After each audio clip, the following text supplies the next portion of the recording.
نحمده ونصلي ونسلم على رسوله الكريم اما بعد فاعوذ بالله من الشيطان الرجيم بسم الله الرحمن الرحيم ذلك الكتاب لا ريب فيه صدق الله العظيم وبلغنا رسوله النبي الكريم الامين الرؤوف الرحيم الصلاة والسلام عليك يا سيدي يا رسول الله وعلى آلك واصحابك يا سيدي يا حبيب اللہ۔ وہ معزز تھے زمانے میں مسلمان ہو کر، وہ معزز تھے زمانے میں مسلمان ہو کر، تم خار ہوئے تارک قرآن ہو کر۔ اللہ تبارک و تعالی قرآن کریم فرقان حمید کے اندر ارشاد فرماتا ہے ذالک الکتاب لا ریب فیہ، یہ کتاب جس میں کوئی شک نہیں ہے، ھدی للمتقین، متقین کے لیے ہدایت ہے۔ یہ عظمت والی کتاب، یہ رحمت والی کتاب جس کے متعلق خالق کائنات مالک کائنات نے ارشاد فرمایا انا نحن نزلنا الذکر وانا له لحافظون، یہ وہ عظمت والی کتاب ہے جس کے متعلق خالق کائنات نے فرمایا کہ ہم نے ہی اس کو نازل کیا اور ہم ہی اس کے نگہبان ہیں۔ جس کتاب کی حفاظت خدا کر رہا ہو، جس کلام کی حفاظت خود رب کائنات کر رہا ہو، آج دشمنان اسلام اس کتاب کو ختم کرنے کے لیے لاکھوں کوششیں کرتی پھرے، لیکن جس کا محافظ خود رحمان ہو، جس کا محافظ خود خالق کائنات ہو، اس چیز کو کوئی نقصان نہیں پہنچا سکتا۔ اللہ تبارک و تعالی نے قرآن کریم فرقان حمید کے اندر ارشاد فرمایا انا ھذا القرآن یہدی للتی ہی اقوم ویبشر المؤمنین الذین یعلمون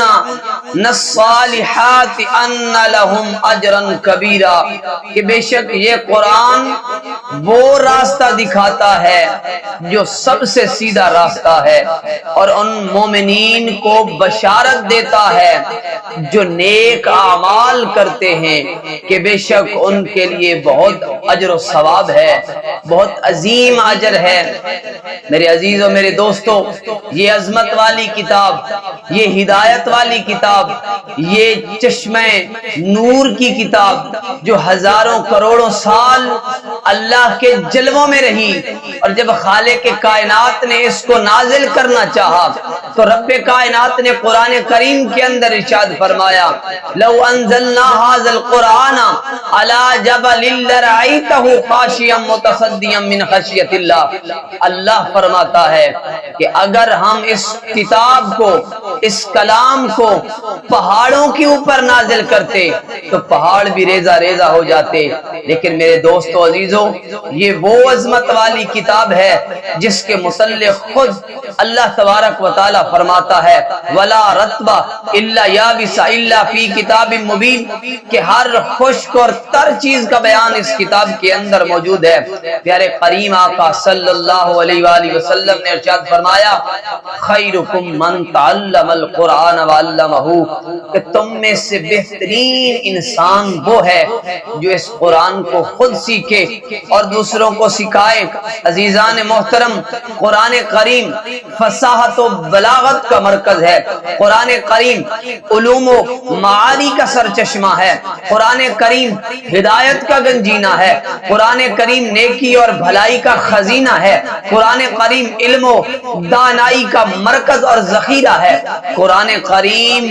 میں حکمت اور دانش بھی ہے، قرآن کریم میں بصیرت اور عبرت بھی ہے۔ اللہ تبارک و تعالیٰ کی یہ عظیم کتاب قرآن کریم کامیابی اور کامرانی ہے، قرآن میں نجات ہے، قرآن میں سلامتی ہے، قرآن میں رحمت اور شفا ہے۔ وَنُنَزِّلُ مِنَ الْقُرْآنِ وَشِفَاءٌ مَا هُوَ شِفَاءٌ وَرَحْمَةٌ لِّلْمُؤْمِنِينَ، یہ قرآن مومنین کے لیے شفا ہے۔ القرآن، یہ عظمت والا قرآن، ما هو شفاء للناس، یہ لوگوں کے لیے شفا ہے۔ اور قرآن پاک پیاسے کی پیاس کو بجھا دیتا ہے، قرآن پاک بھوکے کو اس کی بھوک کو مٹا دیتا ہے۔ دیدہ دل سے تلاوت ہو اگر قرآن کی، دیدہ دل سے اگر تلاوت ہو قرآن کی، قلب بن جائے گا مخزن دولت ایمان کا۔ عزیزان محترم، میں آخر میں یہی کہنا چاہتا ہوں کہ اگر تم بھلائی چاہتے ہو تو قرآن پڑھو، اگر تم سکون چاہتے ہو تو قرآن پڑھو، اگر تم برکت چاہتے ہو تو قرآن پڑھو، اگر تم عزت چاہتے ہو تو قرآن پڑھو، اگر تم عظمت چاہتے ہو تو قرآن پڑھو، اگر تم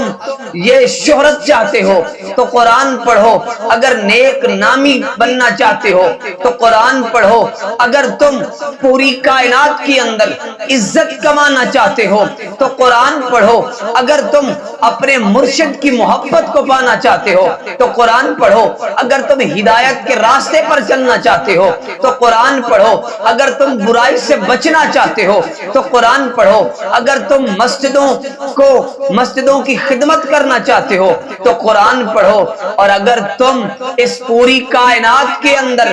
یہ چاہتے ہو کہ ہم مر بھی جائیں پھر بھی ہمارا نام سلامت رہے تو میرے عزیزوں، میرے دوستوں، پھر حسین ابن علی جیسا کردار اپنانا پڑے گا، پھر حسین ابن علی جیسی قرآن سے محبت کرنی پڑے گی کہ سر کٹ جائے، اولاد قربان ہو جائے، مال قربان ہو جائے، سر نیزے کی انی پہ بھی چڑھ جائے، لیکن پھر بھی قرآن کی تلاوت نہ رکے۔ اور بتا دو اسلام کے دشمنوں کو کہ ہم قرآن سے ایسی محبت کرنے والے ہیں، ہم قرآن سے ایسا ولولہ اور جذبہ رکھنے والے ہیں کہ ہماری نسلیں قربان ہو سکتی ہیں، ہماری جانیں قربان ہو سکتی ہیں، لیکن اگر تم قرآن کو مٹانا چاہتے ہو تو سن لو، تم قرآن کو لاکھ مٹانے کی کوشش کرتے رہو گے، لیکن رب کائنات کی عزت کی قسم اس مسلمانوں کے جھرمٹ کے اندر، امت مسلمہ کے اندر بچے، ننھے منھے بچے حافظ قرآن بن کر اس کائنات کو قرآن کے نور سے منور کرتے رہیں گے۔